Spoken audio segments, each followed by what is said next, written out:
இன்டகிரேஷனை நம்ம ஒரு ஸ்டெப்பில் சால்வ் பண்ண போகிறோம்.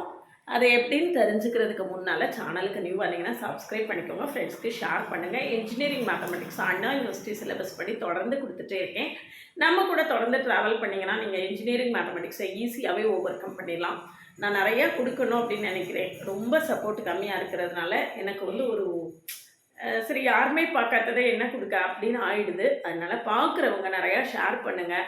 நிறைய மொத்த கண்டென்ட்டையும் நான் ஃப்ரீ கண்டென்ட்டாக கொடுக்கணும் அப்படின்னு ஆசைப்படுறேன். அது உங்களுடைய சப்போர்ட்டில் தான் இருக்குது. இது பாருங்கள் எப்படி பண்ணுறதுன்னு.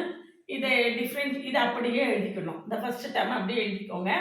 இதை இன்டகிரேட் பண்ணணும். காஸ் எக்ஸுக்கு இன்டகிரேஷன் sin x.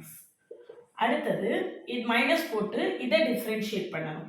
இதுக்கு டிஃப்ரென்ஷியேஷன் 2x. இங்கே sin xக்கு integration minus cos x. sin xக்கு integration minus cos x plus அடுத்தது ஆல்டர்னேட்டாக மைனஸ் ப்ளஸ் அடுத்தது 2x. அதுக்கு டிஃப்ரென்ஷியேஷன் 2. இந்த மைனஸ் காஸ் எக்ஸுக்கு இன்டகிரேஷன் மைனஸ் sin x. சரிதானா? ஸோ இதுதான் நம்மளுடைய ஆன்சர்.